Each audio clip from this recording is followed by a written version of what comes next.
day where scientists gather around with the general public over here and some nice food over at Burren in Davis Square. And finally, we also have our online blog called Famous Noise and Famous Noise Waves, where graduate students write articles about cutting-edge research for you to do on our website. So just to give you a brief overview of how tonight will work, we have three awesome lecturers, Tyler, Mike, and Rosie, and they will be presenting to you Forever Young, How Long Can You Live? Each lecture is basically divided into separate parts, each last about 20 to 30 minutes, and the lecturers will pause for questions at multiple time points during their lecture, so you can hold your questions up until those points as well. And between the second and third part, we have a short intermission of about 5 to 10 minutes. And during that intermission, you can come ask the lecturers questions and also help them help you snack. If you like our sign up for a lecture tour, you can follow the lecture tonight and see multiple videos and seeing some chicken embryos and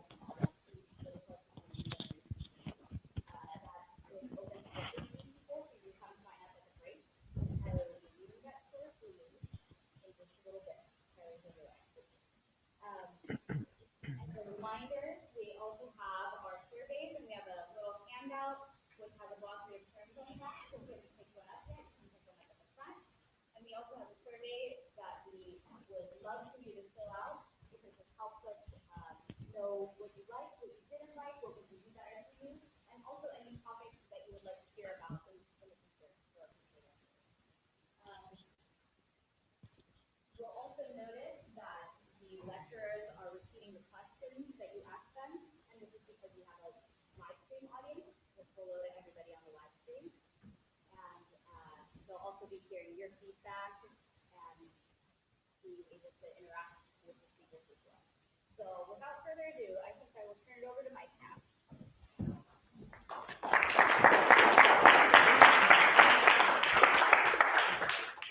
Is the microphone working? Yep. Hello, good evening. Thank you all for making it in spite of the bad weather. I'm Michael Schultz. I'm a third-year PhD student here at Harvard Medical School. And we also have Tyler and Roji with us tonight. And as Vinny already mentioned, the title of our talk is Forever Young, How Long Can Humans Live? And I'm sure you guys are all familiar with the 3 R's of education: reading, writing, and arithmetic. The 3 R's of keeping our planet clean: reduce, reuse, and recycle.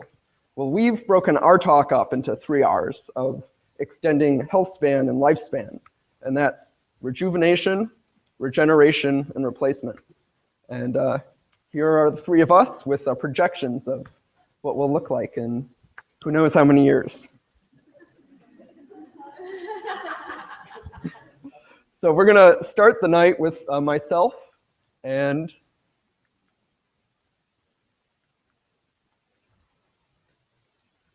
rejuvenation. So I'll be talking about the science of aging and longevity. So why and how do we age? And what can we do about it? And some of the questions I hope to address tonight are: what is aging? How do we study it? Why does aging occur? And importantly, how can we slow it down and even potentially reverse it? So we'll start with what is aging.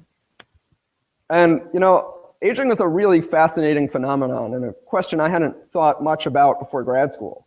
On one hand, it's a really obvious process. It's something that even a little child understands and acknowledges happens. But on the other hand, from a biological perspective, we really don't understand it very well.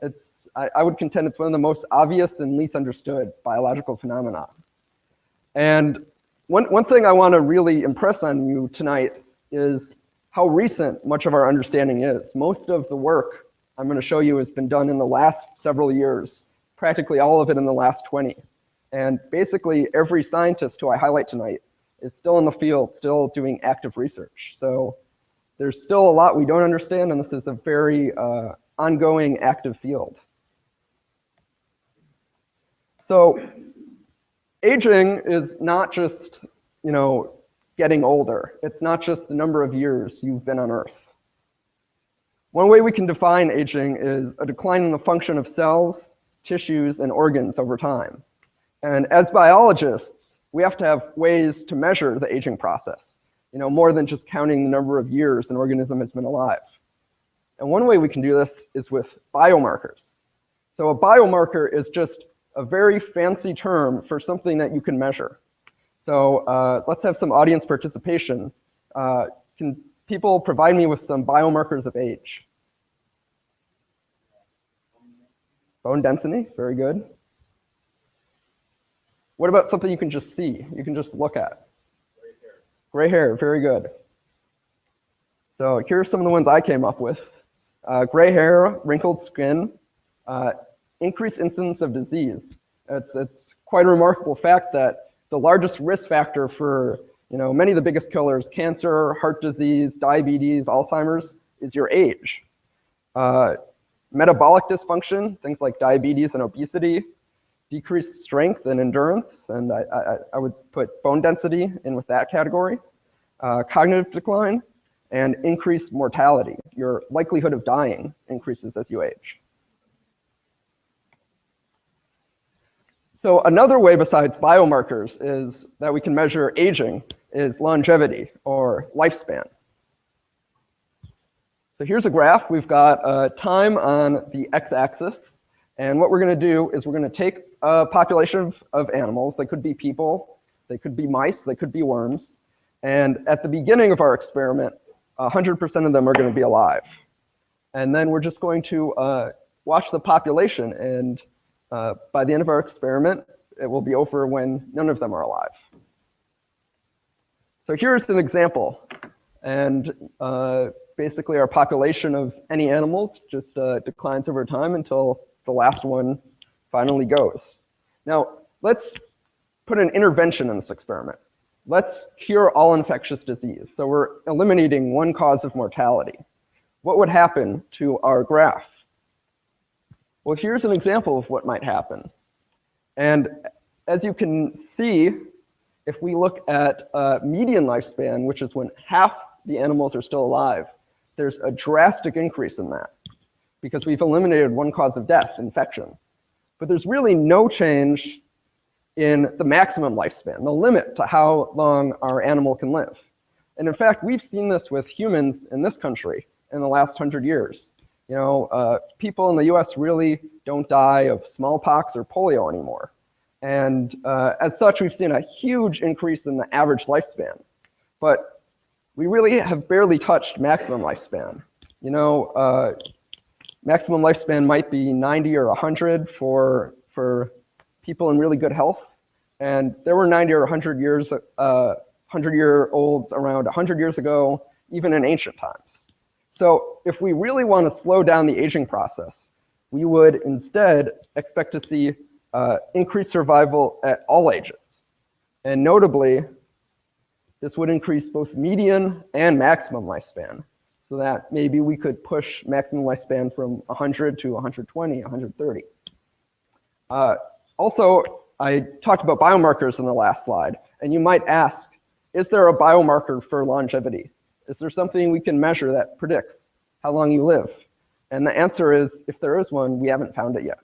So we currently don't have any way to predict how long you're going to live other than see how long you live. So the next question is, how do we study aging? We're scientists, we have to do experiments. So what are some ways we can go about this? So one way that's been very successful is using long-lived mutants. Now, I don't have time in this talk to really go into the details of genetics, but you may know that DNA contains genes, which are sequences that basically make the blueprint for how to build an animal or any organism. And by finding changes called mutations in the DNA, that changes the blueprint. So if we find animals or even yeast, worms, and flies are the three favorite because you can grow up thousands of them. And by finding the ones that are extremely long-lived and finding the mutations that cause that increased longevity, we can learn a lot about aging. We can also look at much more complex but still relatively short-lived organisms. So we can take, for example, mice, and take a young mouse and an old mouse and see what changes over the mouse's lifespan and what's causing these changes. This right here is a fish found in ponds in Africa. And it's really interesting because these ponds are seasonal, they dry up. So it has to live its entire life in just a matter of months. And as a result, it experiences accelerated aging. So this is another pretty new organism that aging scientists are beginning to study, because you can get, really old for this animal or organisms in a matter of time that's reasonable to do experiments. Now we can also look at really long-lived organisms. So this ugly fellow right here is a naked mole rat. And he's about the same size as the mouse, and they're cousins on the evolutionary tree. But whereas the mouse is lucky to get to 2.5 years, a naked mole rat can live to 30. So that's remarkable longevity. They're also completely resistant to cancer.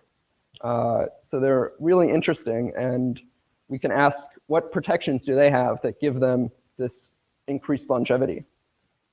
Now this right here is a sea creature called a hydra. And as far as anybody's been able to observe, hydra don't experience aging. Their likelihood of death is the same throughout their entire lifespan. So obviously this guy's much simpler than mammals and humans, but there's still stuff we might be able to learn from hydra. And finally, it's always difficult to do experiments in humans, but we can look at human genetics. We can find people who live past 100 and look at their DNA and ask the question, do they have things in their genes that protect them from disease and give them exceptionally long life? So next, I want to touch on the question, why does aging occur? And if you think about it, aging is kind of a weird thing to happen at all. You guys may be familiar with evolution, survival of the fittest. Basically, the idea is that nature has selected us to be the strongest and have the most offspring possible. And you would think that this would select against aging, because that'll eliminate future chances to have offspring. So it's kind of weird that we age at all. And early theories thought maybe aging's programmed, maybe it's there to give younger animals a chance, kind of clear out the population. But the evolutionary biologists ultimately said those ideas don't really make any sense. So our best idea now for why aging occurs has some complicated names, but for tonight, I'll call it the trade-offs theory. And the basic idea is that in the wild, animals have limited resources. And essentially, they can divert these resources either towards growth and reproduction or towards maintenance and repair. So if they put these resources towards growth and reproduction, they're going to grow faster, grow bigger, have more offspring. Whereas if they put it towards keeping themselves healthy and repairing damage, they'll have a longer, healthier life. But this is a choice. So let's take the example of a mouse in the wild. In the wild, a mouse is lucky to get to its first birthday. There's lots of things that can kill it. It can get eaten by a cat or a hawk. It can freeze to death. It can starve to death. It can get a disease and die from infection. So there's really not much point towards trying to live long, because something's likely to get it sooner or later. So for the case of a mouse, it really wants to put all its resources towards growth and reproduction. Whereas, let's take a bat, which is also a rodent like a mouse, but it can fly away. Bats tend to have much longer lifespans than mice because they can put more of their resources towards longer and healthier lives. Also, in situations where growth and reproduction is not a good idea, for example, during a famine, it's not a good idea to have offspring because they're not likely to survive during a famine. The organism is likely to put its resources towards maintaining a longer and healthier life. And we can actually see this in the lab with something we call caloric restriction, or CR. And this graph is in mice, and it's a longevity curve, like I showed you before. And basically, this first line is mice on an ad libitum diet, which means they can eat as much as they like. And if we restrict their caloric intake quite severely, that's basically 30 to 40% less than they would eat otherwise, we can greatly extend their lifespan. So if this is 100 years in people, that's like 150. So its effects are quite remarkable. And that brings up the question, does caloric restriction extend lifespan in humans? Well, to try to get, we can't really do this experiment in humans very easily, but the field has tried it in monkeys. There were two groups, one in Wisconsin and one at the National Institutes of Health in Maryland. And these are huge studies. They lasted more than 20 years, so imagine trying to do that experiment. Quite daunting. And they came up with the definitive conclusion of maybe. So the one from the University of Wisconsin said caloric restriction both makes the animals healthier and extends their lifespan. The one out of Maryland said, yes, the CR monkeys are healthier, but they didn't live any longer. And there were some differences between the studies. The diets were different. The monkeys were somewhat different. So, they're not necessarily contradictory, but it's hard to say whether CR extends lifespan in humans. Now, we've also learned a lot from genes and genetics and the really successful approaches that I mentioned earlier. And we've learned that single genes can actually have a huge effect on longevity, at least in animals. And I just want to highlight some of the scientists that did some of this breakthrough work. So the first person to show this was Tom Johnson out of University of Colorado at Boulder in the late 1980s. And he showed that a single gene in worms could triple their life. So it's a huge effect. And then Cynthia Kenyon at the University of California, San Francisco also found genes that basically tripled the lifespan of worms. And she actually identified what their DNA sequence was.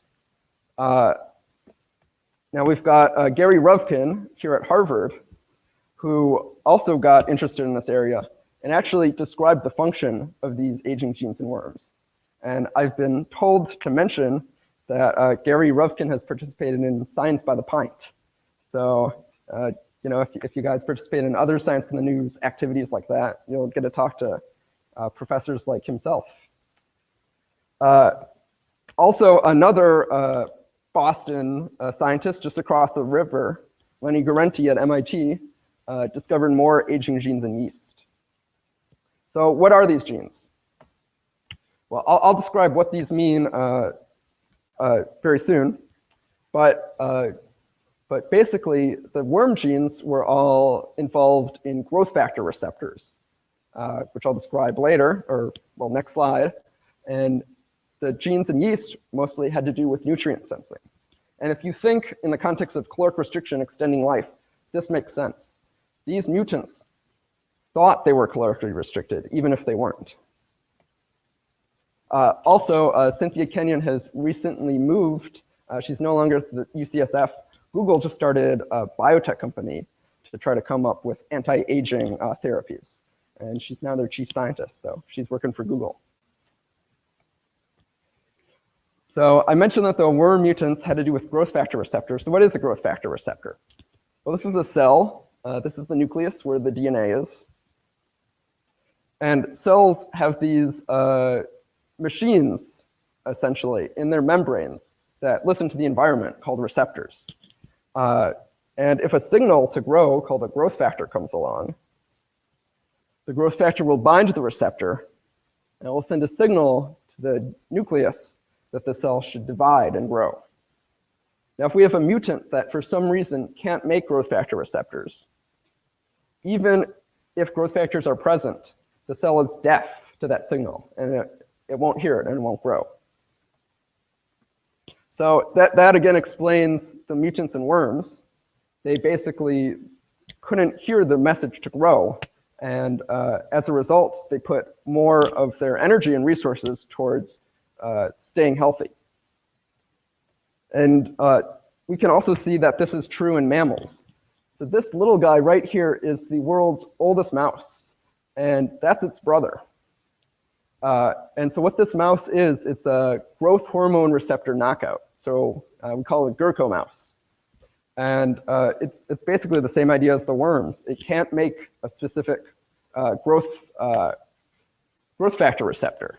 So as a result, it's dwarf, but it's also extremely long-lived. So you can see here, here's a normal mouse. Here's a normal mouse under caloric restriction. And the other two lines are the Gurkha mouse and the Gurkha mouse under caloric restriction. So knocking out this one gene is as good as caloric restriction in mammals. That's quite remarkable. So this brings us back to our trade-offs theory. Just to reiterate before the question break, and that is the reason why we age is we want to put more resources towards growth and reproduction.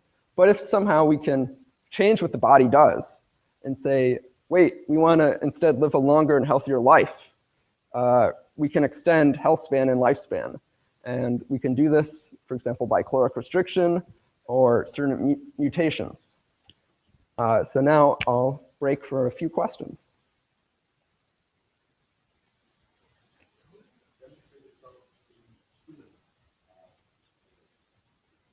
That's a good question. So it's, as all this stuff is, it's much less clear in humans. So there are actually people with mutations in these growth factor receptors. There's a significant group of them actually in Central America. So they are dwarves, they're shorter, and they seem to be very resistant to cancer, but they don't actually end up living longer. They're more susceptible to heart disease.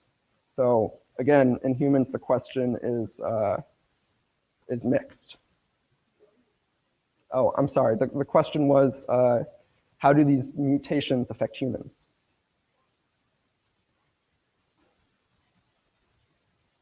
Any other questions?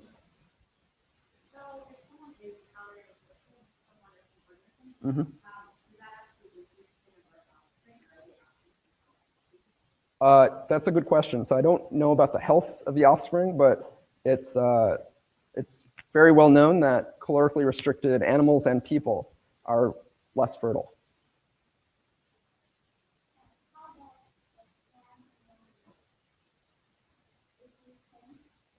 The question was, how about marathon runners? And I don't know the answer to that question.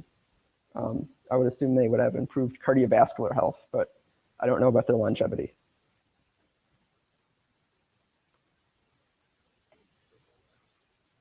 Pardon? One more question.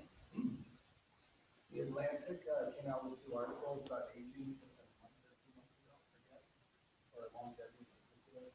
And I forget which article, but it said in terms of being programmed to evolution, that evolution doesn't care about you. And that it doesn't care because the role of evolution is that how do we get through the aging and that equation that. I think that's a very good point. The question is, evolution mainly cares about how we reproduce. That doesn't care about aging. So how is aging evolutionary controlled? And I think that's generally true. The reason we age is an effect of our growth and reproduction. That's what we're primed to do. We're primed to grow and reproduce. And aging is just a consequence of that. But that doesn't mean we can't change it. Just because it's not something that we're evolved to do doesn't mean it's not something we can study and something we can modulate. Okay, so now to the part I'm sure you guys have all been waiting for. Can we slow aging down and reverse it? Can we make an anti-aging pill?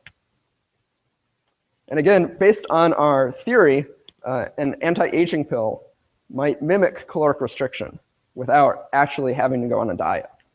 Wouldn't that be wonderful? So now I want to introduce nutrient sensors to you guys. And nutrient sensors are basically components of the cell that tell the cell its energy state. I want to highlight 3 here: TOR, AMPK, and the sirtuins. And we can think of these like light switches. So when there's growth factors present and amino acids, which are the building blocks of cells, TOR, which stands for target of rapamycin, a drug called rapamycin can turn it off. TOR is turned on. And this signals to the DNA that the cell should grow. However, during nutrient restriction, AMPK detects a molecule called AMP, which is present in low energy states. And the sirtuins detect a molecule called NAD+, which is present under low nutrient states. And these signal to the DNA that instead of growing, you should protect yourself from damage and repair yourself. So ideally, a pill for longevity would inhibit TOR and activate the sirtuins and AMPK. And I have news for you, and that's that these drugs already exist, and they're actually already being taken by people. We just don't know if they affect human lifespan. So like I said before, TOR stands for target of rapamycin because rapamycin inhibits it. Does anyone know why you might take rapamycin? So rapamycin is an immunosuppressant. It turns down the immune system. So if you get, for example, an organ transplant, which Roji will talk more about, you might be on this drug to prevent your system from rejecting the organ. But it also affects nutrient sensing, and in mice, it's been shown to extend lifespan. But this is in sterile conditions in the lab. In the wild, these mice would surely get sick because they are immunosuppressed. So again, this comes to the whole idea of trade-offs. You're living longer, but you have decreased immune function. So metformin activates AMPK. Metformin is taken for diabetics. And this has also been shown to extend lifespan in mice. But again, the whole idea of trade-offs, I wouldn't take it unless it's prescribed by your doctor because it can have side effects. And finally, the professor who I worked for a number of years ago discovered that a compound in red wine called resveratrol can activate one of the sirtuins. And this actually improves health in mice on a high-fat diet.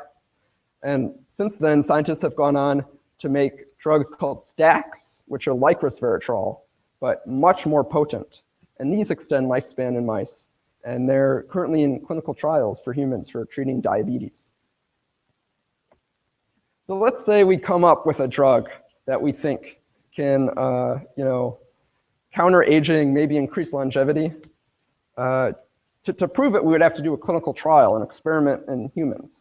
So what would this involve? Could we do a clinical trial for an anti-aging therapy? Well, the first question we need to ask is, should aging even be considered a disease? On one hand, this is a very philosophical question. What is a disease? On the one hand, aging is a natural process. It affects us all. It's going to happen. On the other hand, let's imagine a world where 99% of us didn't age and only 1% of us did. In that world, we would surely consider aging a terrible disease. And we'd be raising money and trying to cure it. But this is also actually a practical question because all clinical trials have to be approved by the Food and Drug Administration. And they do not consider aging a disease. So currently, we cannot do a clinical trial for aging. But maybe that definition will change one day. We'd also have to spell out what would the endpoints of our clinical trial be. Clinical trials can cost hundreds of millions of dollars. And I'll tell you, if the endpoint were longevity, that would take way too long and cost way too much money. So we'd probably have to look at some of the biomarkers we talked about before. But which biomarkers to choose? If our intervention affects some but not others, are we really treating aging? And finally, we should really think, if we drastically extend lifespan, what would the impact on society be? Would we use more natural resources? This is a conversation that I think each of us probably have opinions on. On the other hand, if we're all living longer and staying healthier, maybe we can all be more productive members of society. So finally, I want to highlight two studies, both within the last year, so super current, that seem to suggest we might be able to reverse certain aspects of aging. So the first study was done by David Sinclair, who's the professor who I work for. And earlier I mentioned the sirtuins as one of the nutrient sensors, and that they detect a molecule called NAD, which is in elevated levels under caloric restriction. And in the study, the lab showed that in mice during aging, NAD declines. So a 6-month mouse is something like a human in their 20s, whereas a 22-month mouse is like a human in their 60s. So we can see that NAD declines with age and that caloric restriction restores it. Now, injecting the mice with a compound called NMN, which the body turns into NAD, can rescue the levels of NAD. And this results in more mitochondria, which are the powerhouses of the cells, improved insulin sensitivity, which has to do with metabolism, and decreased inflammation, which, in theory are all good things. Now, this is very preliminary. We don't actually know if these mice do better, but they certainly seem to do better. The reason that we haven't done more experiments with this, longer experiments, is right now this compound called NMN costs about $2,000 for a gram. So to do a long-term mouse study is not feasible at the moment. So stay tuned. I also want to point out another study done by Amy Wagers, another Harvard professor, looking at a compound called GDF11. So these are cross-sections of hearts cut straight through. And this is from a young mouse and an old mouse. And one thing that happens during aging is the hearts enlarge. And this is not a good thing. It's mostly fibrous tissue. It's associated with decreased function. And the Wagers lab identified this molecule in the blood of young mice that's not present in the blood of old mice. And by giving it to the old mice, they were able to decrease the heart size. And also, looking at the brain, looking at the number of dividing, rejuvenating neurons, GDF11 increased new neurons. And you can see in this section of the brain shown by the dotted lines, the mouse receiving the GDF11 had way more neurons in this section. So again, it's not known why GDF11 declines with age. These papers were from last year and this year, and it's not known how this will affect other aspects of mouse behavior and how it will affect humans, but definitely stay tuned. So these were the points I touched on, and if you guys are interested in further reading, this book, The Youth Pill by David Stipp, is a really good kind of popular science book. It goes into a lot of these areas way more in depth, very accessible. So I definitely recommend this. And I'll break for more questions.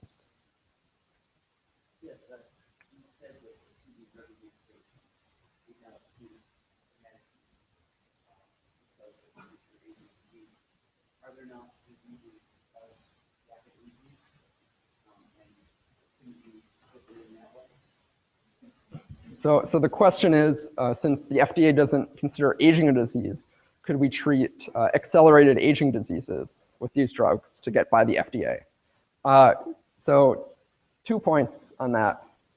One is accelerated aging diseases like progeria are really interesting to the aging field, but there's some question how much they represent normal aging. And the second answer is, yeah, that could definitely work. Aging is associated with an increase in a lot of diseases. So for example, the molecules that were made from resveratrol, the same mode of action, they are being tested right now in humans, but not for aging. They're being tested for diabetes and inflammation. So that is the route you would have to go.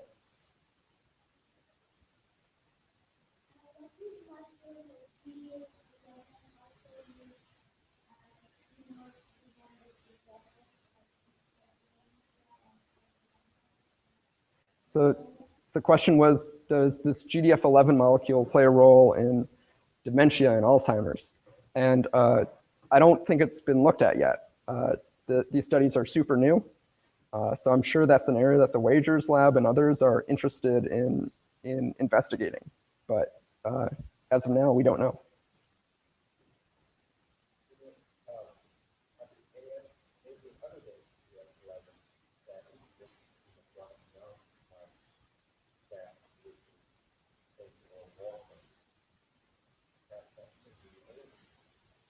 So the question was, is there anything else in the blood, a circulating factor, besides GDF11 that might have a rejuvenating effect? And I would speculate that yes, there's probably many things. At the molecular level, there's probably many changes that are happening during aging. But this is one of the most promising that's been identified so far.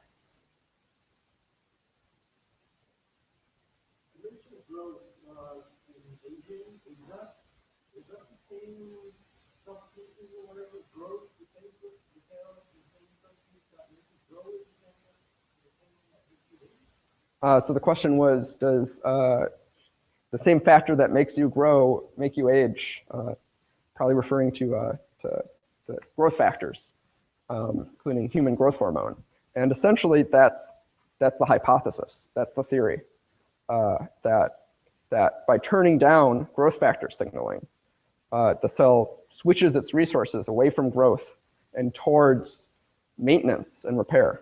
So I guess maybe it's not fair to say that growth factors cause aging, but they shift the cell away from repairing damage.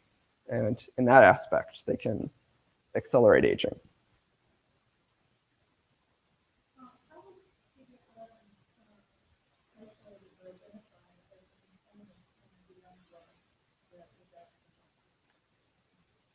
So the question was, how was GDF11 identified as the compound? So basically, the Wagers lab first had the observation that young blood can have this effect on hearts in old mice, and they went about asking the question what the factor was. So they looked at many factors that were different in old and young animals and essentially tested their best ideas. So the answer is basically brute force. They did a lot of work to identify it.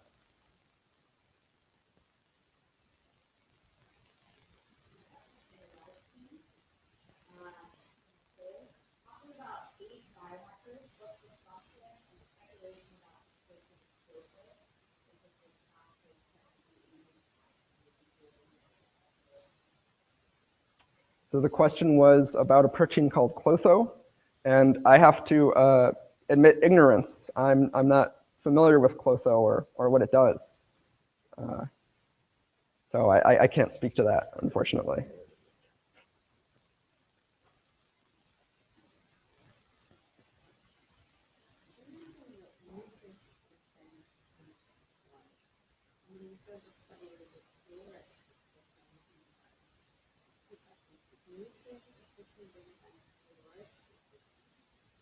So the first question is nutrient restriction different than caloric restriction?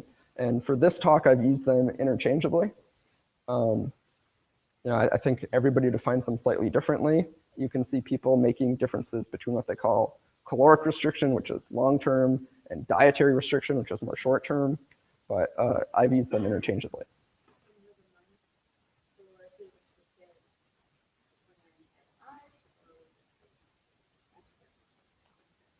The second question was, were the mice calorically restricted for their entire lives or, say, midlife? And in these studies, they were restricted, I believe, for their entire lives. I don't know what the case was for the monkeys, but that's a really important question with aging interventions in general. When is it too late? If you calorically restrict an animal from birth, it might extend life. What if when it's already old? Is that going to extend life, or has the damage already happened? And we don't know those answers yet.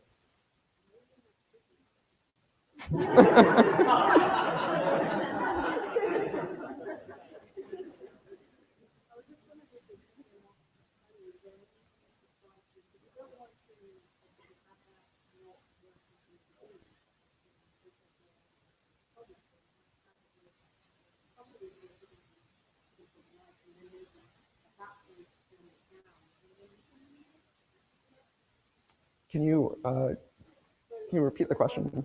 Yeah. From what you said, I'm assuming it's a bad thing to not have them work from the beginning of life. You need them to develop immunity. So is anyone looking into actually turning down? I mean, they naturally come down, but we can turn them off completely after development. continue to come to, not only come to school, and then go back to normal life. Okay, so the question was if we turn off GDF11 earlier, what would the effect be? And I don't think we know yet. We don't really know where GDF11 is generated, or if the Wagers lab knows that. They haven't shared that publicly yet, or why it declines with age. These are all really active research questions.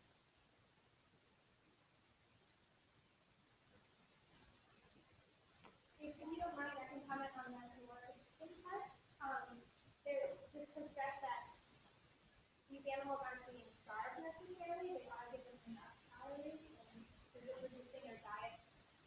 Different studies with some sort of their diet. And there's also been some evidence that it depends on the type of diet, and that some diets you can have thin enough calories, but you can have thin enough protein in your diet, and it's also so filling in all the different possibilities of diet.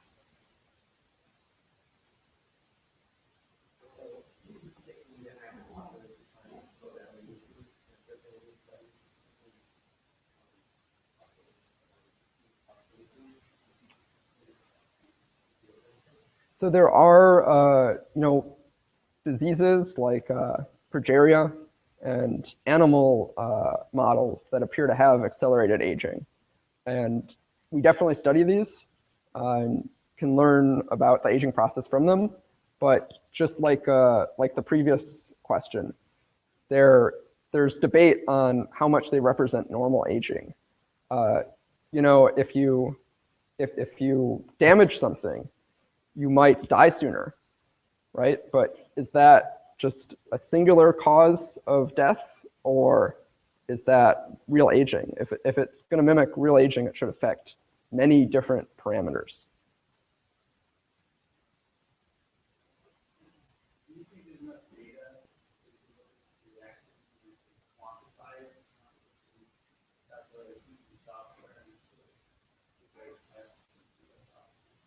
So the question is, can we look at a number of factors and do calculations and try to predict aging? And people are actively looking in that.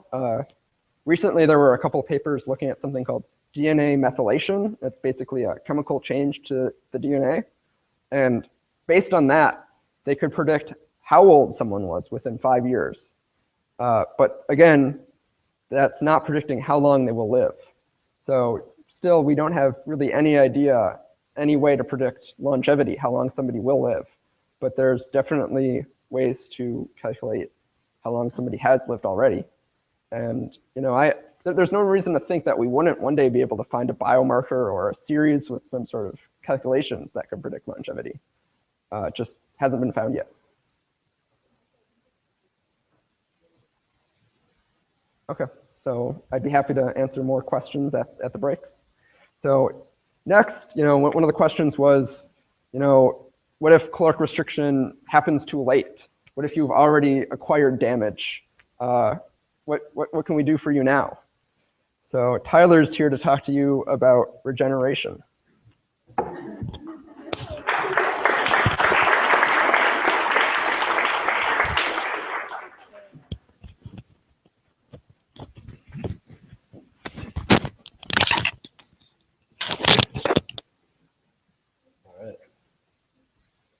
Thank you, Mike. So Mike just told us about a bunch of different ways that we could maybe slow down aging or turn the clock against aging. But like he said, if things go wrong, we'll need ways to repair damaged organs. So the second part of the talk today will be talking about regeneration, or what I like to call fixing the broken parts. So even if we can turn back that clock, organs take damage over time. And if we don't repair that, you may end up looking like our hooded skeleton friend over here. No organs left really except for the bones. So we need some ways to fix these organs, and one way is through regeneration. And you can think of this sort of like fixing the broken parts of an automobile or the green line, which you're all familiar with. So unfortunately, you're familiar with. So you can look at it and you can tell it's old. It's been around the town. It's probably seen better days. But the reason we can still get on that T and make it to Park Street from here even, if you're lucky, then it's because we can find what's damaged and go in and fix the broken parts. So what if we could treat our bodies like that? What if we can go in and fix our broken parts? So in this part of the talk, what I'll be talking about is, first of all, what is regeneration and why regenerate? Then I'll be going over what regeneration happens throughout the animal kingdom and go through several different examples. And then finally, I'll wrap up with looking at a mechanism of limb regeneration, what we actually study in the lab to understand the process and what we're learning from that and hopefully applying it to human health. Like I said, organs become damaged over time, and these are all things that you're probably familiar with, such as your lungs. It's well known that damage to lungs from smoking or other inhalants can cause damage over time, and the lungs will stop functioning normally. The liver. If you're trying to drink resveratrol or drink wine to get your resveratrol that Michael was talking about, you may end up with liver disease. So that kind of counteracts the point of anti-aging, right? Or you may have a heart attack. So this again is a cross section, which Mike showed you before. And this green part over here is scar tissue that's built up after a heart attack, and the heart can no longer function normally. Or you may lose digits, or even more severely, lose entire limbs. I'll be coming back to this later. And humans, we've been able to cope with this to some degree by making prosthetics, but wouldn't it be nice to have a whole limb back or to keep your liver forever so we can keep enjoying wine? One major way we're dealing with organ replacement right now and repair is through organ transplantation. And there are a few major issues with this. And one is supply and demand. There are a lot more people that are in need of organ transplants than there are people or organs available.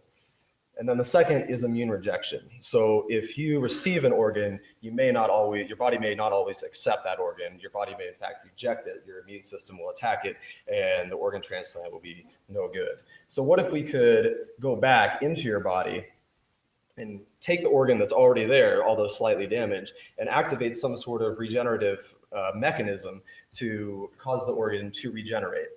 And that's the idea of regeneration, and I will define it here as the repair of a damaged body part through its regrowth. So taking that organ and reactivating it, rebuilding it while it's still in you.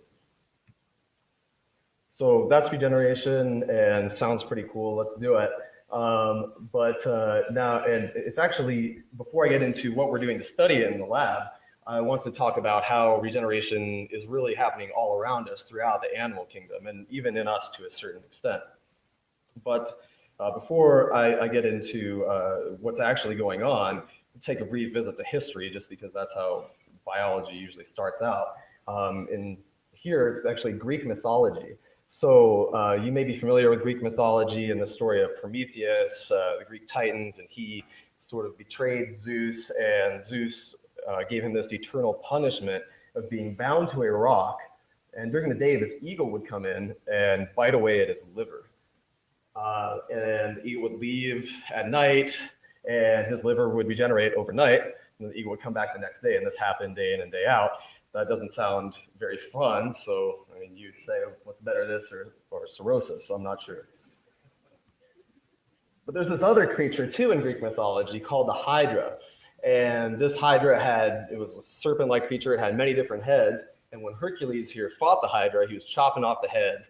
And every head that fell off, two other ones completely regenerated out of it. So people were thinking about this regeneration for a long time in this mythological context. But it was actually Aristotle, who was one of the first great scientists to make a lot of modern observations, who provides us some of the first written observations of regeneration happening in the animal kingdom. And he noted here a lizard, he noticed that lizards' tails could regenerate. And this is probably something you've seen. If a lizard is being attacked by a predator, it's sort of an escape mechanism where they can drop their tail, and that tail will regenerate over time and be fully functional. So you may be familiar with this happening, but there are some other examples too you may be familiar with, such as if you've been to tide pools or the aquarium. Here's a sea star here, and it's missing one of its arms, but that arm can grow back over time and be completely functional. or if you've had the misfortune of encountering a 7-legged or less spider in your bed, and it can still crawl around, it can still walk. That's because it's functional without those legs, but they do indeed grow their legs back too.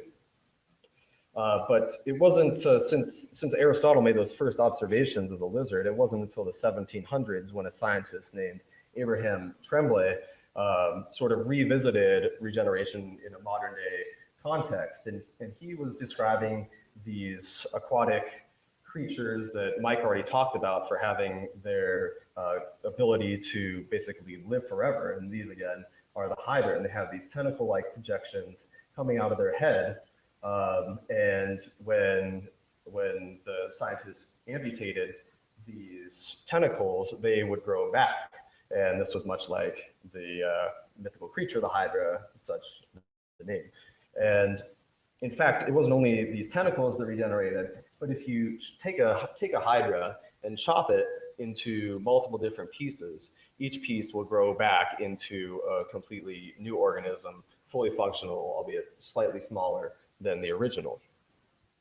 Now, this is pretty extraordinary, sort of rebuilding an entire body from individual pieces. And this is an isolated example of this. Around the same time, it was noted that there was this flatworm called planarian. And we actually study planarians a lot still in the lab today. And these planarians, when cut in half here, for example, will regenerate into 2 completely new organisms. And again, these are fully functional and can move around just like the original one did. And in fact, you can chop these into hundreds of small pieces, each one regenerating into a whole new organism of its own. So this is obviously really interesting. How could we unlock this potential to regenerate a whole organism if we got chopped in half? That'd be pretty cool to regrow all of our legs or something. So obviously this has gained some interest from scientists around the world. So I just wanted to go over a brief mechanism of what we know is happening at a cellular level. So when these little worms are chopped in half, you have to think about this question: how would you regenerate a tissue? What are some things that need to happen? And one of the main things is there needs to be growth. And in this case, growth happens through division of cells. And this is like Mike talked about before, where there's these growth factors that cause cells to divide. And so here at the site of the wound, there's an organization of cells around the wound, and then these cells then divide and increase in number. And as these cells divide and increase in number, they then eventually turn into the new tissue. And the top half will grow down, and the bottom half will grow up. And eventually you get 2 new organisms, and you could chop those in half too, and the same thing would happen. And you could just keep doing that and create a lot of planaria, I guess. But this isn't just restricted, this regenerative ability isn't restricted to these very small animals, although it's very amazing the extent that they do regenerate. But if you move up to vertebrates, such as zebrafish here, you can see that they actually regenerate their fins. And within a fin is structure like bone and muscle and nervous system tissue. And this actually all regenerates over time. So if you cut off the fin and look week after week after the cut, the fin grows back. And if you keep looking, it'll eventually look almost exactly like the original fin. So a lot of work by labs is looking at this fin regeneration, because the fin is basically similar to our limbs. And that leads to one of the most striking examples of regeneration in the vertebrates is this limb regeneration here. So salamanders and newts can regenerate their entire limbs. And this is a picture here of a salamander called an axolotl. And we use these in lab to study this process of limb regeneration, because it's so remarkable. So this is a time lapse here of images taken a series of weeks after a limb is amputated. So here is the original limb, and then it's cut to create the stump structure. And over time, you can see it grows out, and the pattern completely comes back, and it starts to look actually like the original limb did. So this is pretty striking, and I'll revisit this in terms of limb regeneration in the lab later in the talk. But what's going on in humans? We see these animals that can create entire new bodies from individual pieces, and then even these vertebrates that can regenerate limbs. So Humans do have some regenerative abilities themselves, and some of our organs regenerate. Does anybody know, can anybody shout out a few of our organs that are regenerative? What's that? Liver, I hear liver. Skin, yeah, you should all be familiar with skin, right? Fingernails, yeah. I hear intestine, that's one of my favorite. Yeah, so I studied intestines in the lab, so that's why. So yeah, skin, you're all familiar with skin cuts. If you get a small cut on the skin, it will heal. Hair, your hair regenerates. It falls out and usually grows back to a certain extent. And your liver actually has a very remarkable regenerative capacity. It can be reduced in size dramatically and completely grow back and function normally. But it can take too much damage over time that can lead to liver disease. Your lungs actually regenerate too. The lining of your airways are capable of regeneration. The intestines, the whole lining of your intestines actually regenerates about once a week. Bones and cartilage actually have regenerative abilities as well. And there's some contention over whether the heart can actually regenerate too. It can to some extent in mice maybe. So research is ongoing about that. But still, the regenerative capacity of humans is relatively small compared to these other organisms I've showed you.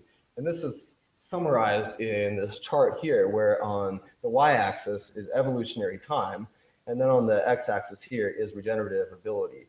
So you can see as time goes on, regenerative ability is lost. So I talked about organisms here like the planarian and the hydra that have this high regenerative potential.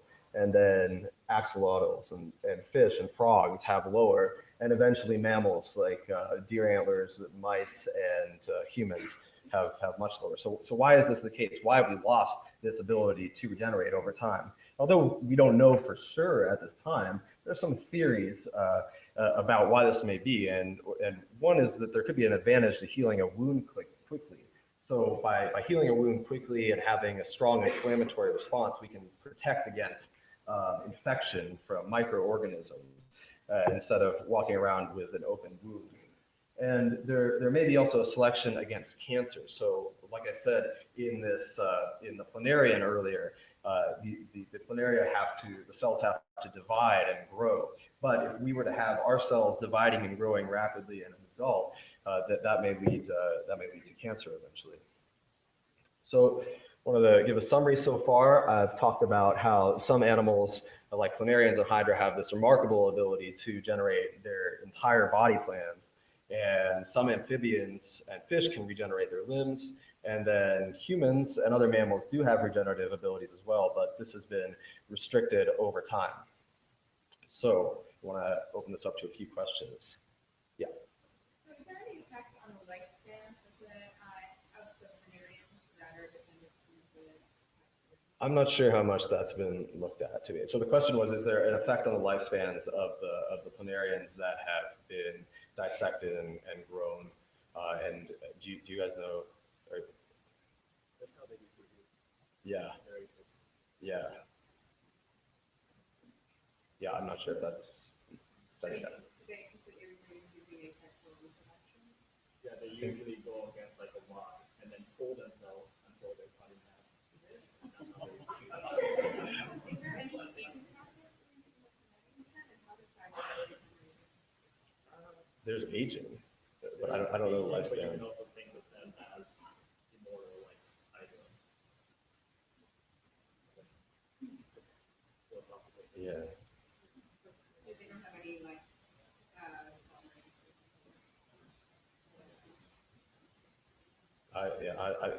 The question is if they have telomerase, and I don't know. Yeah. Yeah.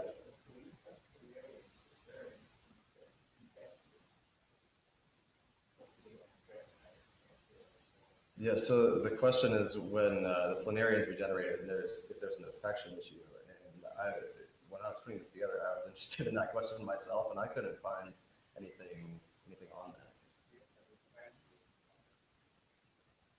No, not that I know of.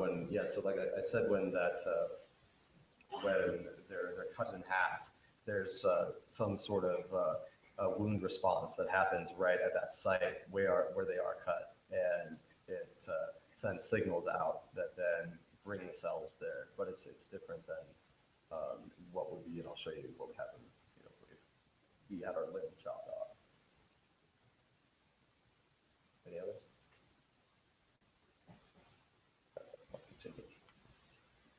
So I talked about what regeneration is, and then how it happens in many different animals throughout the animal kingdom. And next, I'll be talking about limb regeneration and how we study it in the lab and what we're learning from it. So there's this really great diversity in animals, and they all have some various ability to regenerate.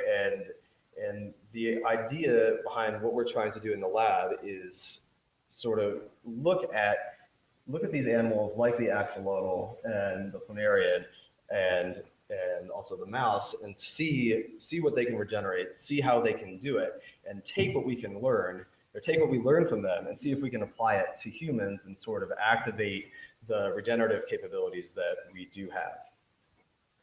So this brings me to the question, what if we could regenerate our entire limbs like the axolotl does? And I wanted to show you a brief video of this happening over time, sort of a time-lapse video of it. And you'll see here the limb will be starting as a stump just after the amputation. And it grows out. And as it grows out, you can see that it becomes patterned and eventually ends up looking like the same shape and same size as you would expect the limb to eventually look like. So these observations have been made centuries ago, but it's only been recently that we've started to understand really what's happening at a more cellular level, and that's what I'll be focusing on here briefly. And I'll be zooming in the regenerative process and looking at this specific time window just immediately after the amputation.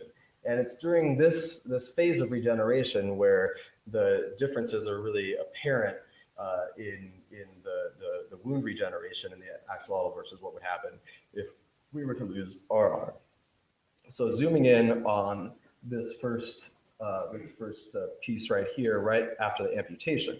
So if you imagine this is a cross-section of the end of the limb, it's just been amputated here at the tip. The bone is here in the center, and then muscle in the red surrounding it, and then some nerves here, and then the skin would be in yellow, so we're looking into the center of it. And immediately after the cut is made in the salamanders, what happens is there's a movement of cells over the wound to form this structure called the wound epidermis. And this wound epidermis is a specialized structure that's specific to these regenerating organisms. And what happens next is that there's a recruitment of cells to underneath the wound epidermis, and this forms a structure called the blastema. And these cells in the blastema will have the potential to give rise to all the structures within the limb. And the cells in the blastema divide, much like I talked about earlier, much like the planarians, how the cells at the wound site divide there. And these blastemal cells will divide and cause the limb to grow out. And as the limb grows out, these blastemal cells will then turn into the tissue that makes up the limb, the bones and the muscles and other connective tissue. So this whole process is happening, and it's this wound healing process and the formation of this blastema and wound epidermis is highly specialized to these regenerating organisms. So going back to the video and looking how limb regeneration is happening now at the cellular level, we'll go back to our friend who now has a regenerated limb, can move it around and do all sorts of things. And here again, the bone is in white and the muscles were in red. And what we're going to do is clip off the limb with some scissors. It'll bleed a little bit, but then watch out, this wound epidermis comes in. So that wound epidermis, those cells migrate over the wound, and then they recruit these other cells underneath it to form that structure called the blastema. And you'll see that forming right now at the tip where the wound is. And then, so those green and red and white cells are the blastemal cells in this area. And these cells then keep dividing, which causes the limb to grow outwards, and in their wake, turn into the bone and the muscle to create a fully functional limb that resembles the one that was once there. So this all seems like a pretty great process, but how is this happening then? What's controlling this? How is this being regulated? How could we figure out what sort of cues are being used by these cells? And much like a traffic signal that tells us to stop and go should we choose to obey it, there are molecular signals as well. And you can think of these molecular signals to be things like the growth factors that Mike was talking about before. And these molecular signals will tell the blastemal cells to do different things like grow or turn into bone or muscle. And these molecular signals come from the wound epidermis and also the blastema and also the nerve that is in the limb. And if you remove either of these structures, the limb is not able to regenerate. So the wound epidermis and the nerve are essential for this regenerative process. So like I said, these signals tell the cells to divide or turn into the mature tissue as it grows out. And a major goal of regenerative biology and what we're doing in the lab is to try to identify what these signals are, and can we take these signals and apply them to humans or mammals to enhance our regenerative ability. So what's going on in mammals? Well, just briefly, our wounds heal much differently. If we were to amputate our limb, there would be scabbing and a strong inflammatory response very quickly that would close the wound up and would quickly form quickly fill with fibrous scar tissue. And this prevents regeneration, and clearly we're not seeing those same cues. We're not in the same environment that those axolotl limbs have. And so can we take the factors, the signaling molecules and the growth factors, like Mike said, that we can find in the axolotl and apply them to our open wounds and see what happens. But mammalians actually do have limb regeneration to a certain extent, and it's been restricted to our digit tips. It only happens in humans when we're young, so don't try it at home because it probably won't work on you. But yes, if you take a baby, no, that's the wrong word. You don't take a baby. If this happens to a baby, unfortunately, and the top of the digit is lost, what actually happens is that the digit tip is able to regenerate over time, just so long as the amputation or cut is above the very last joint in your digit tip. And for this to work, the wound can't be sealed up. So one of the first things you typically do when you have a cut or you lose a fingertip is you seal it up. But if you seal it up, for some reason this process doesn't work this way. And actually, this isn't restricted to humans, but mice can also regenerate their digit tips, and they can do so throughout their entire lives.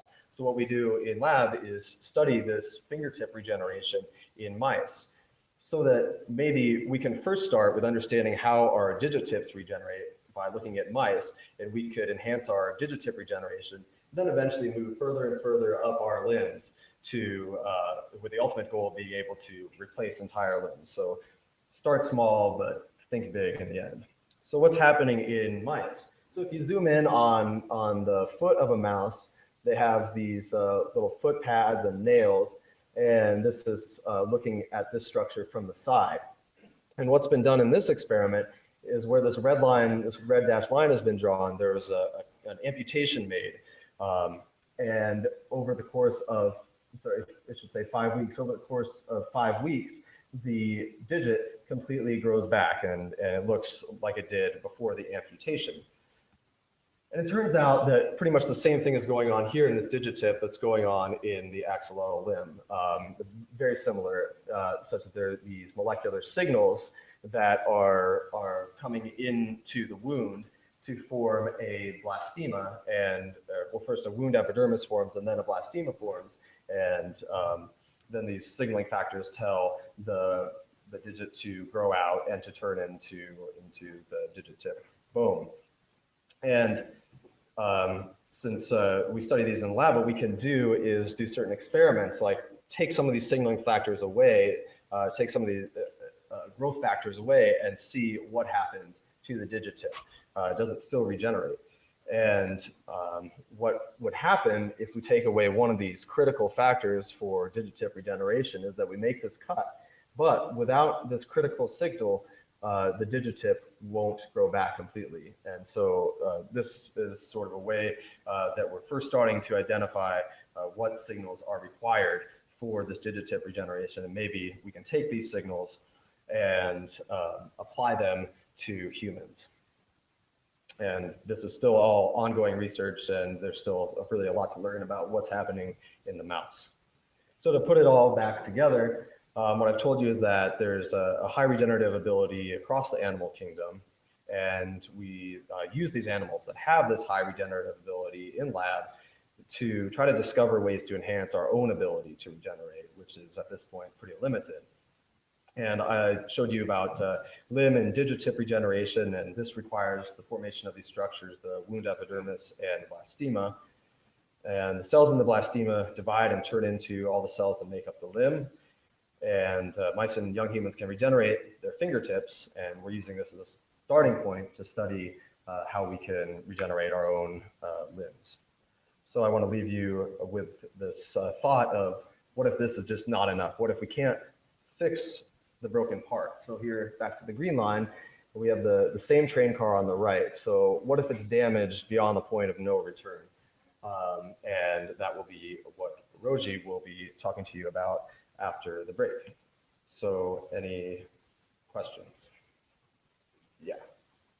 So, maybe animals that can regenerate, is there any sort of loss of muscular I don't know how well, so the question is the animals that can regenerate limbs, is there any loss of function of the limbs? And I don't know exactly to what extent that's really been tested. We know that they could move them around, but actual like biophysics of the movement has not been well studied. But the skeletal structure of the regenerated limb highly resembles that of the original limb, and it's sort of what we think is happening is that the regenerating limb is taking advantage of a lot, or reusing a lot of the same processes that are happening during normal development. So when the salamander is normally growing a limb, as it's aging in its early years, those signals are reused and reactivated. So it ends up looking very similar, but the precise function, I'm not sure it's been tested exactly as you guys know. Yeah. Yeah.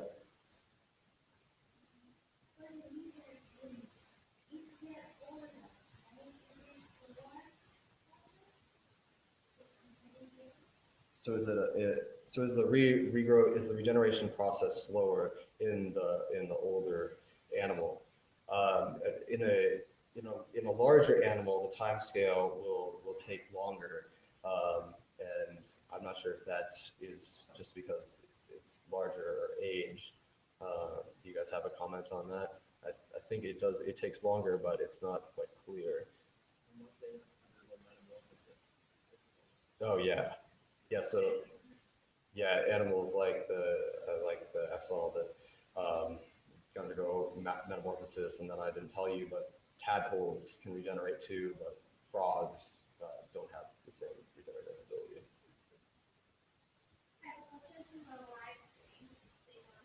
Are you familiar with the use of powered extracellular matrix harvested from pig bladders for stimulating the regeneration of separate matrix?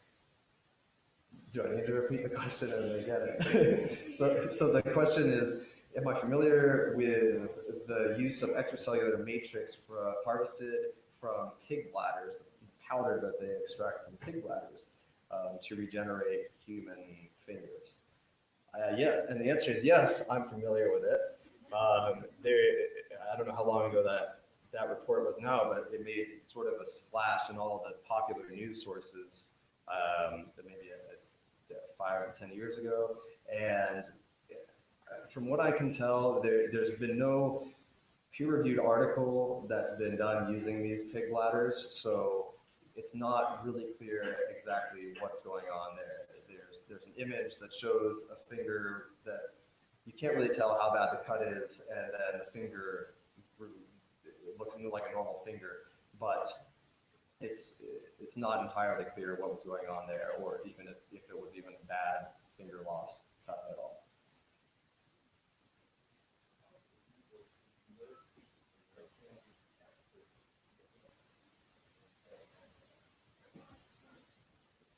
So the question is, what's the regrowth of the nerve endings? And as far as we can tell, those are regrown as well. And I told you that the signals come from the nerve endings.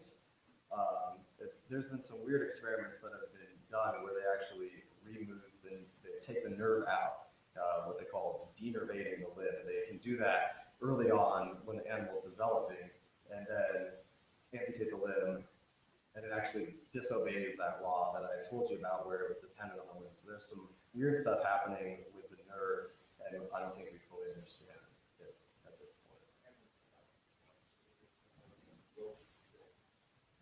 Yeah, that's correct. Yeah. Related, do you see any potential for regeneration when regenerating brain? Yeah, so I think, so the question is, can we see any potential from this into regenerating the brain? And I think my answer to that is I think that's a completely different beast of its own. As Rosie will talk about later, we can now make brain cells in a dish. So I think we're going to learn a lot that way about brain regeneration, but in the context of the limb, this is the peripheral nervous system, and I think the central nervous system is going to be full of different challenges.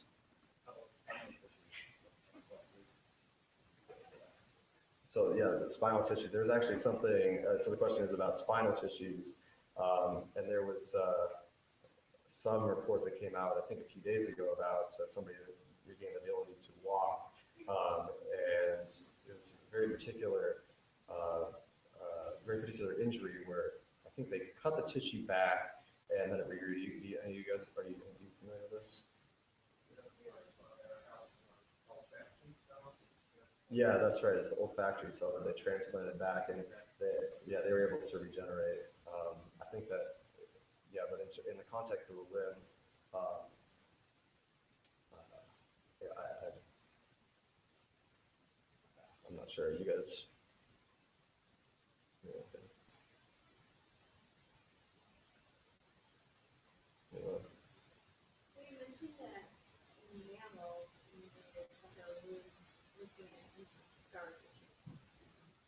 Is it that instead of the wound as a bigger thing for the scar tissue, that axolotls don't have the ability to form scar tissue, that makes them able to regenerate, and that maybe people look into that?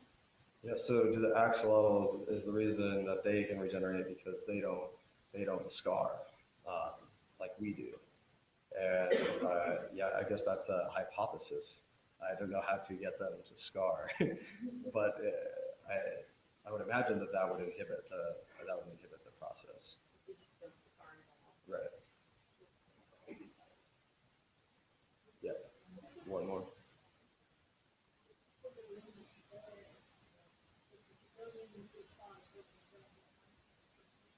Yeah, that's right. So the question is, if you go further into the limb, like closer to the body, do you not get as good of regeneration? And the answer is yes. There's a particular point where you don't see as much regeneration, whether you're looking in the salamander, or the fish, or in the digit tip. If you make the amputation beyond a certain point, there is no regenerative response, or the regenerative response is limited.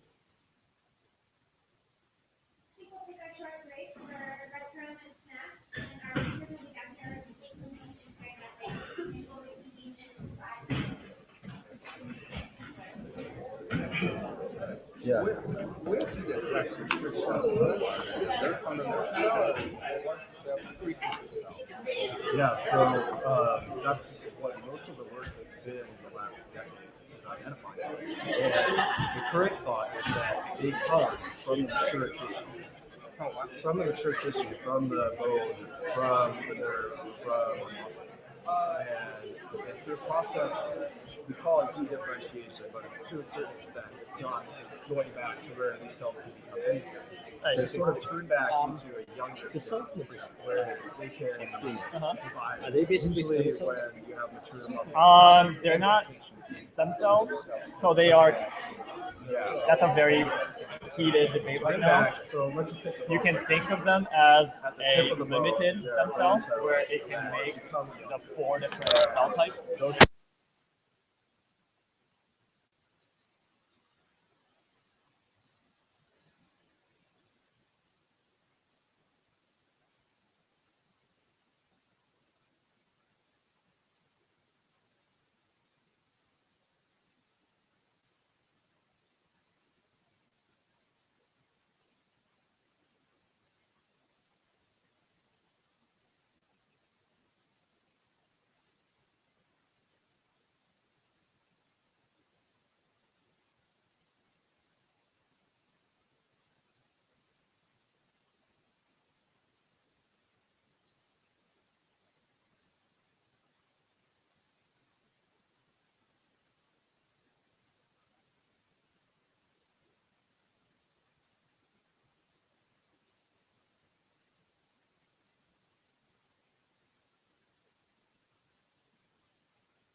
All right, so I'll be talking about the last R of the night, which is replacement.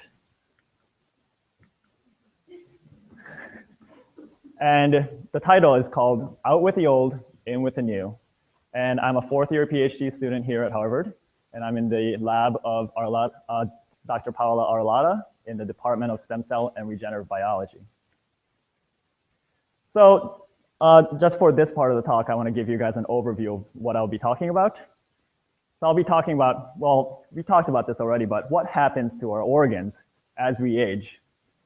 And most of the talk will be talking about the power of stem cells and how we can coax the power of stem cells for our benefit. And then lastly, I want to put everything back together and kind of talk about how we can study human diseases using stem cells.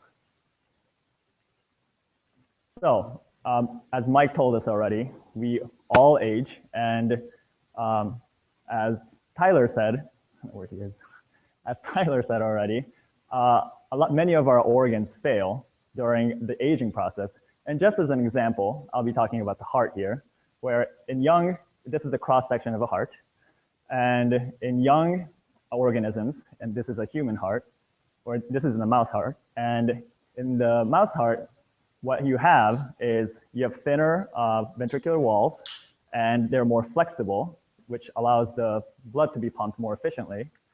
While in the older hearts, they get bigger, which is not a good thing, and they stiffen, which can lead to heart diseases. And the heart is obviously not our only organ. We have our brain, our pancreas, our bones, all kinds of organs. And we talked about rejuvenation. Can we use what we talked about with Mike, and can we turn back our aging process so that we can live longer? We can also talk about regeneration, using our normal powers to maybe get a whole limb back or a whole liver back. But what I'll be talking about now is replacement of our organs.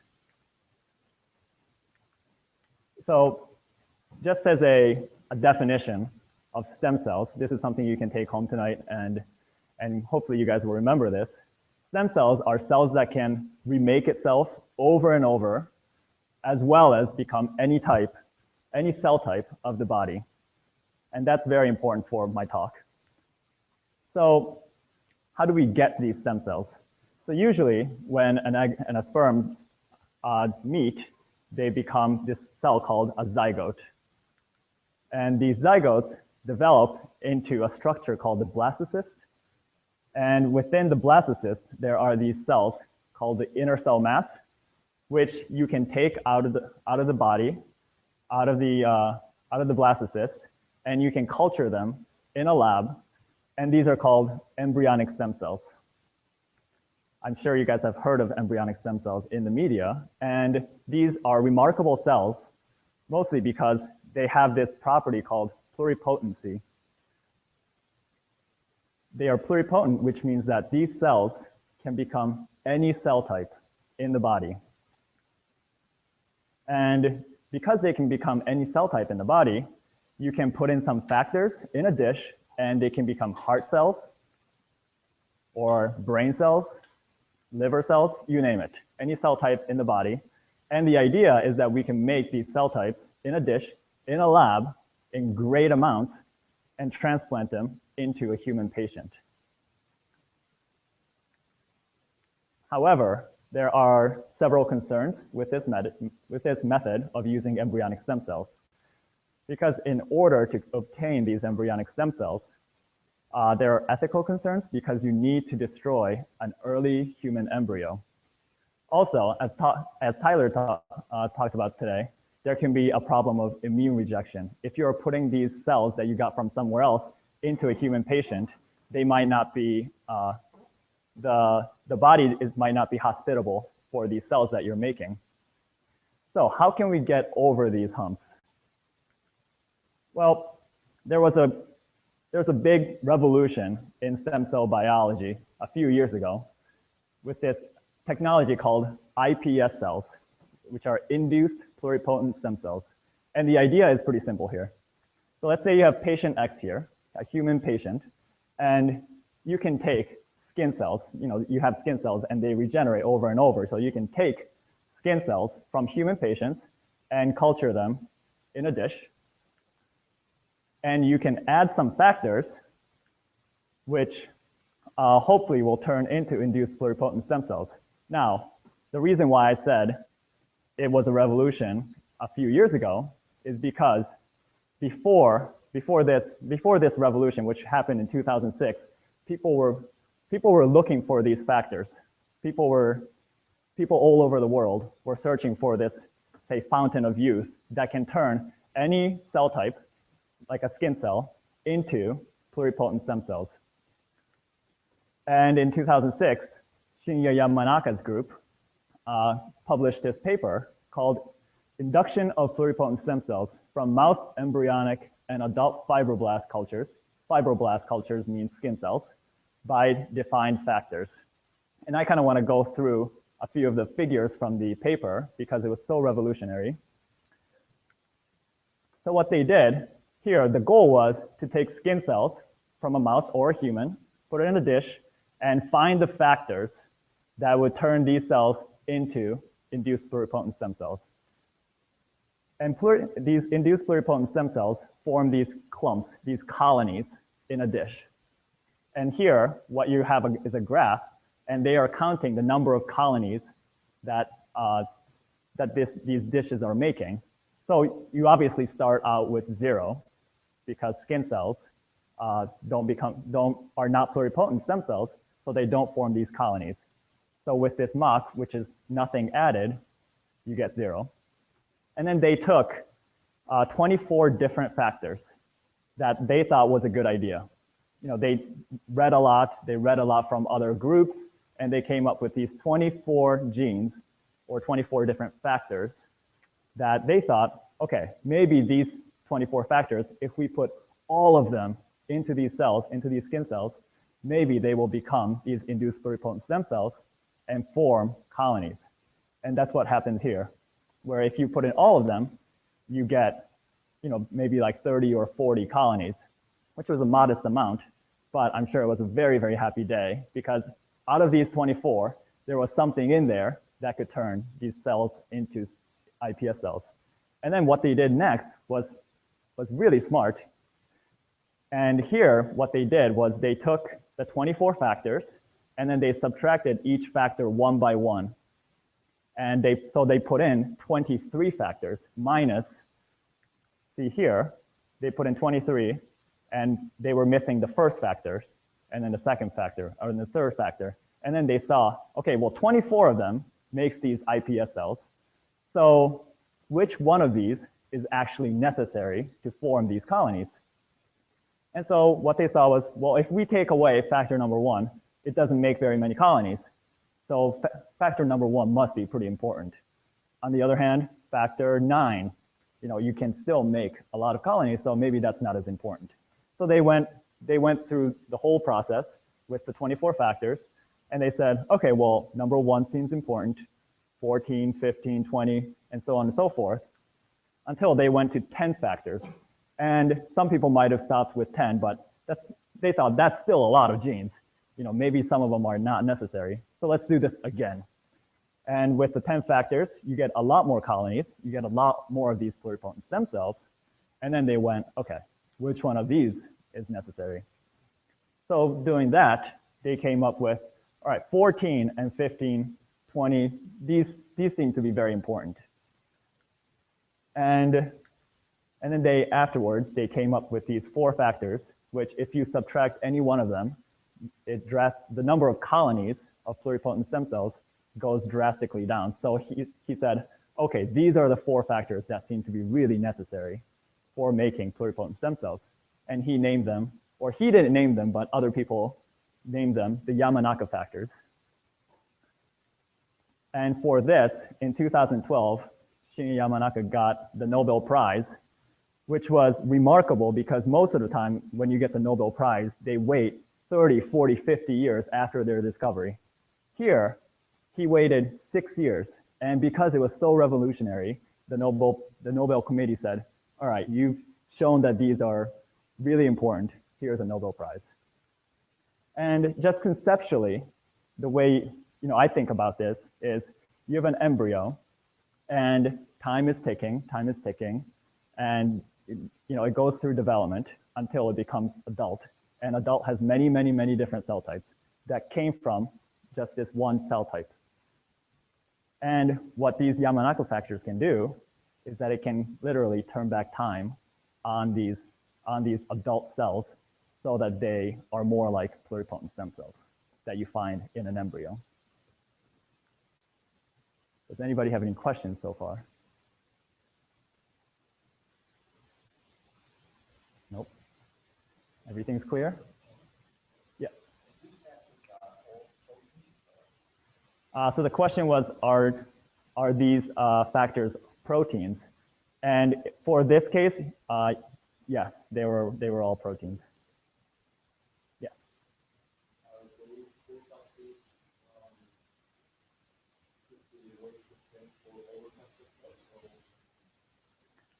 So the question was, do these 4 factors work for other cell types? And so first they started with skin cells, and then now they've shown they can take liver cells, they can take neurons and use the same 4 factors, and you can make iPS cells from them. Yes.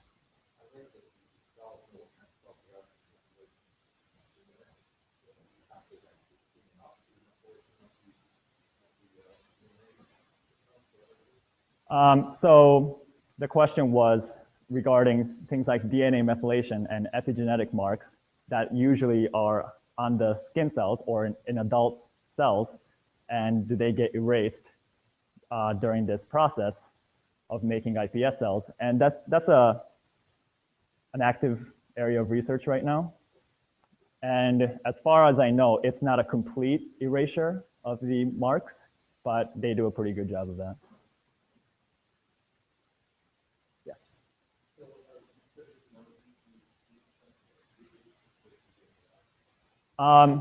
Many of them are switching over to iPS cells, but some groups say that they're not exactly like embryonic cells, so stem cells. So some people are still using embryonic stem cells.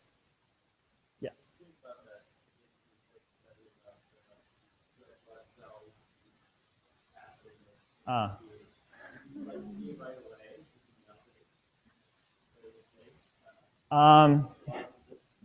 That's interesting because, so the question was in regards to these cells where you can take adult blood cells and put them in acidic conditions and make induced pluripotent stem cells, which turned out to be fake. Because of some of the authors that were associated with it, who are really, really well known in the field, many of us thought that it was real because to put their name on the paper means that they must have gone through it and they're known as really good scientists. So at least for me, I did believe it, but after some of the things that came out in terms of fraud, yeah, after a few weeks, people were like, okay, this isn't really true. Yeah. Our department, which is the stem cell department, everybody was talking about it when it happened. Okay, so I'm gonna go on. And so now we have these Yamanaka factors to make induced pluripotent stem cells from an adult cell. And just as you can do with embryonic stem cells, because these cells are pluripotent, you can add other factors and make heart cells, brain cells, and liver cells. And this is an ongoing research to make different cell types from pluripotent stem cells. And this is ongoing research for many groups in the world. And this is hard work from a lot of groups. And I don't want to go through this whole thing, obviously, but I just want to be able to say that, okay, so you have pluripotent stem cells, and you can add these different factors that you can probably hardly see, and make different cell types like hepatocytes, which are liver cells, or beta cells, which are in the pancreas. And so this is a picture that was taken in our lab where you can take iPS cells and you can add some factors and make neurons in a dish like this. Or these are heart cells that was made in a neighboring lab. On the screen. What I hope you can see is beating in a dish. These are heart muscle cells that are beating within the dish. And these were made from iPS cells. I hope you guys got to see the little beatings. And the idea here, again, is now we can make all these different cell types in a dish. And the idea is to transplant them in a human being. And let's see, about a month ago, on September 12th, there was a news article that came out that maybe some of you guys have seen, and iPS technology was in the forefront of this news. And just to tell the story, this woman in Japan, she was about 70 years old, and she had this condition called macular degeneration, which is the death of cells called retinal pigment epithelial cells within the retina here. And this is the eyeball. And if you have macular degeneration, your vision might look something like this, where here's a picture of a young boy, and you can't really see the center of the vision because macular degeneration is a death of cells that are really necessary for your central vision. And this is a really debilitating disease, and many people are afflicted with it. And so this patient, this 70-year-old woman in Japan, the scientists took skin cells from this woman, and they used the Yamanaka factors to make iPS cells from this woman. And Dr. Masayo Takahashi on September 12th transplanted these cells she made in the lab called retinal pigment epithelial cells that are degenerating in the woman. And she became the first recipient of iPS made iPS-derived cells in humans. And so this is a clinical trial that's ongoing in Japan, and it's a very big step in the stem field. It's also a very I would say risky move for them. But for many things of biology future of organ transplants, we're crossing our standards that this is going to go well. You guys have any questions up to this point? Yes. Not yet. So that happened a little over a month ago. I think we're going to have to wait, 4 or 5 months. But I know that transplant went well, and for now the cells are still there, and it hasn't rejected. And the eye is a place to do it in the beginning, because first we want to know if it forms or if it gets rejected.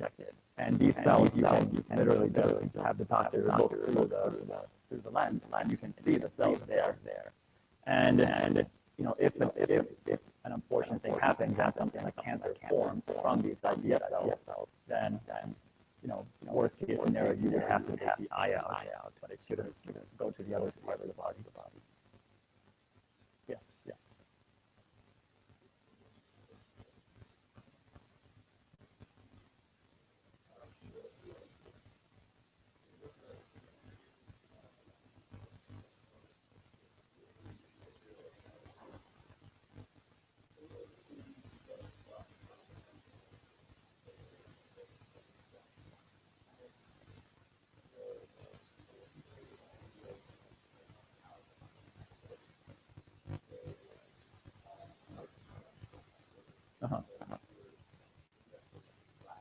Mm-hmm. Yeah.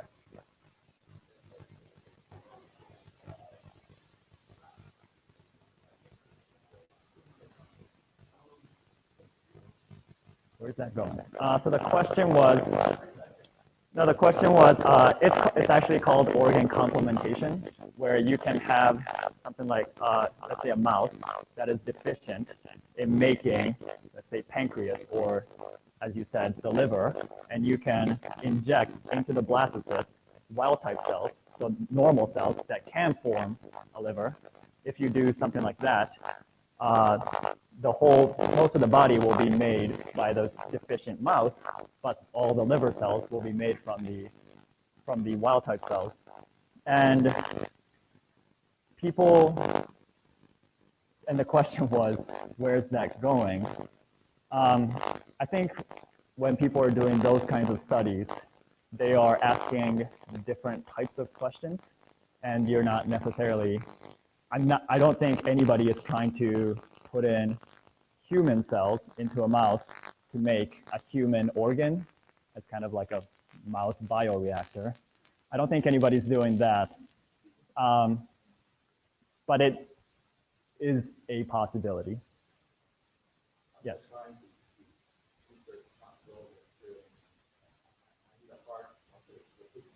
Yes. Oh.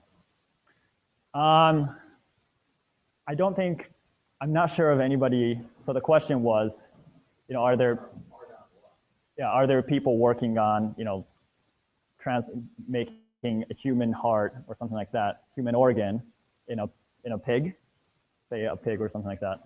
I'm not sure of anybody who's working on that, but I know of groups who are taking a human heart or a bovine heart, and that's already out of the body, and decellularizing it with a detergent, which will cause the cells that are in there to go away, but the scaffold, the structure is still there, and you can put in iPS cells, make heart cells in that structure so that it'll function more like a real human organ. So I know that. They are trying to make humanized pigs. And, I think that's something the church lab. Okay, they would. Yeah, so they're trying to replace the entire pig immune system with a human immune system. So that would probably be a way to make an organ, human organ. Yes. How is that their IPS cells specific organ cells? Are these specific as well as one-type cell for a little bit known element? Okay. Yeah, so that's a very good question. The question was, how do they come up with these factors to turn iPS cells into these different cells of the different organs? And I kind of forgot to mention this. And so number one, because we know how a lot of these organs develop in an embryo, we know a lot of the factors that make these organs. So we kind of think, okay, so we think of it kind of like a cooking class where you start with a batter and then you end up making a cake. And we put in some of these and then some of these and then some of these. But in reality, so we have some general knowledge of how to make these cell types, but in reality, a lot of it is brute force, where kind of like what Yamanaka did, we just add 30 different factors and then see which one would work, and then try again and try again and try again until you come up with the right cell type at the end. That's where the field is going right now. Yeah. A couple of years ago, I read an article, or a few articles on designer babies, the ability to be architect, I'm not sure if that's ever evolved, or I'm not sure if that's something that the kind of research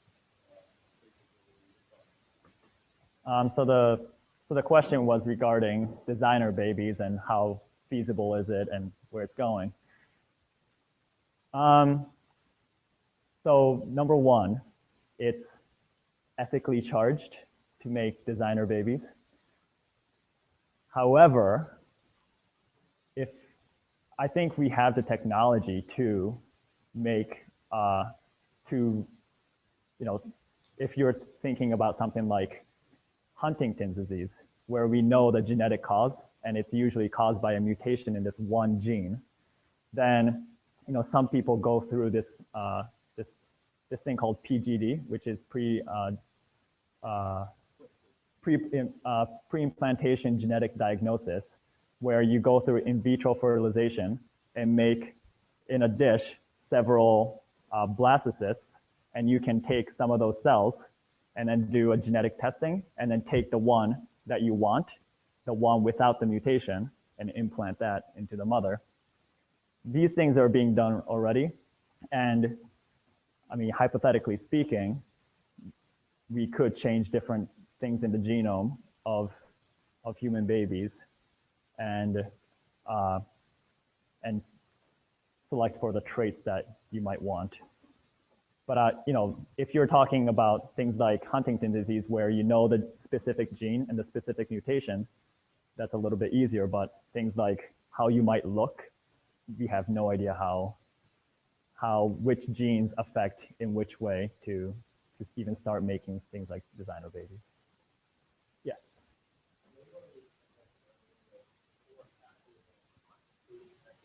Yep. Yep.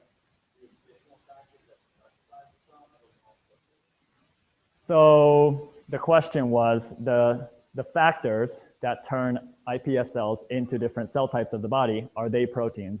And many of them are proteins, but some people use different chemicals instead of proteins. So that's a different way to go about doing that.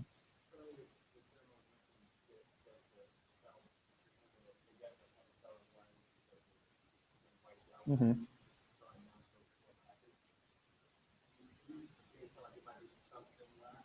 There's usually a memory.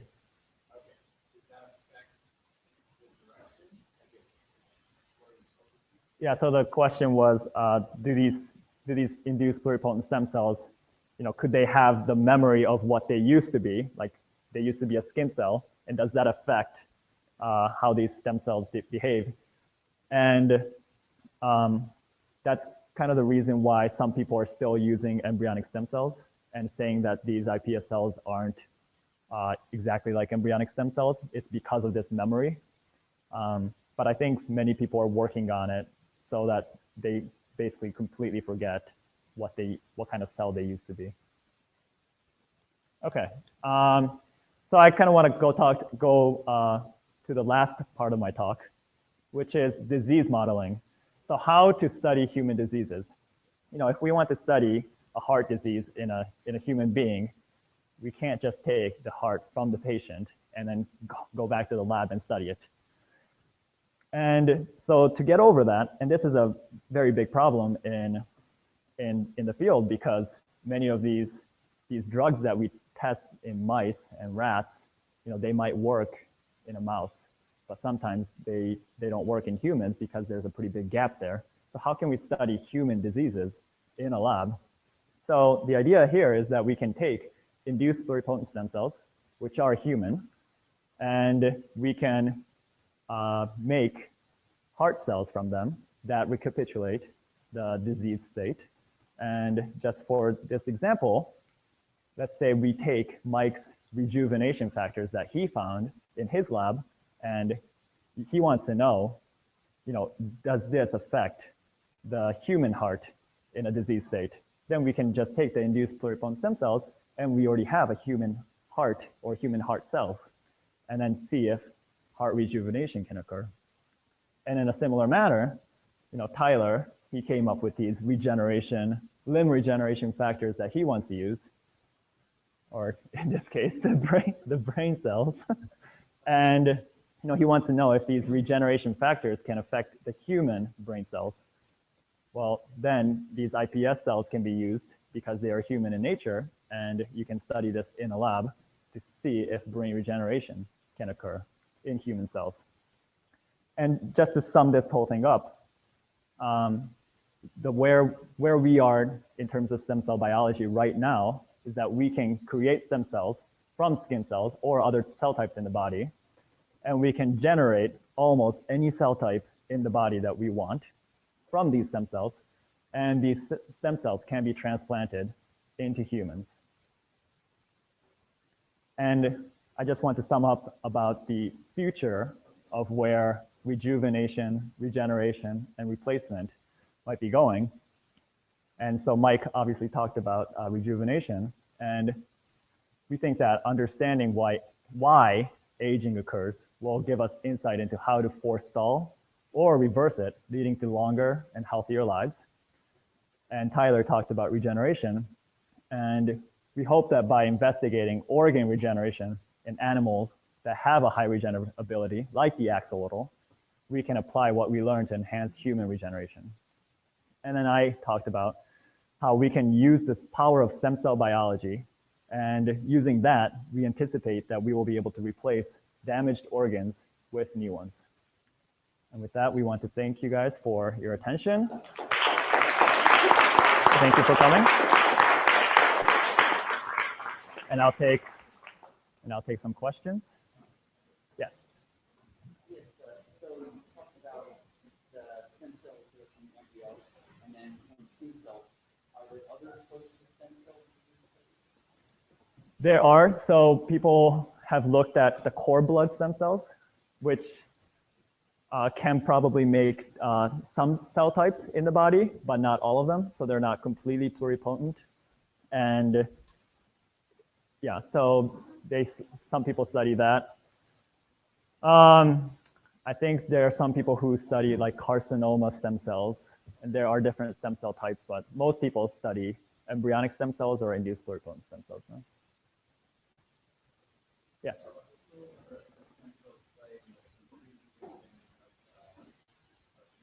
Did you say 3D printing?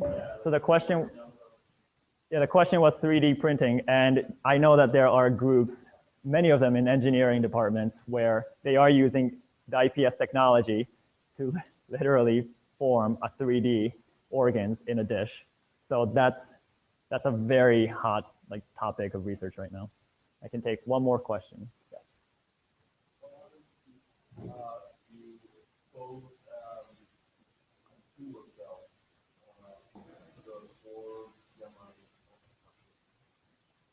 So one thing so the question was, what happens if you introduce tumor cells to the Yamanaka factors?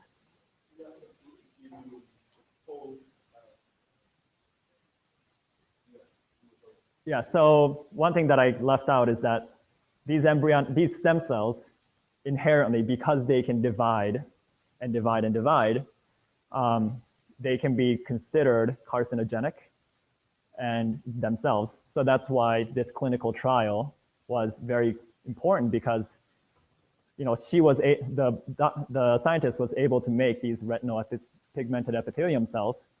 And it's great if she was able to turn 100% of the iPS cells into those cell types. But if there was one or a few iPS cells that are still left and you transplant that, then those cells could start growing in the eye and cause a teratoma, which is a type of cancer. And I think we're out of time. Thank you, guys.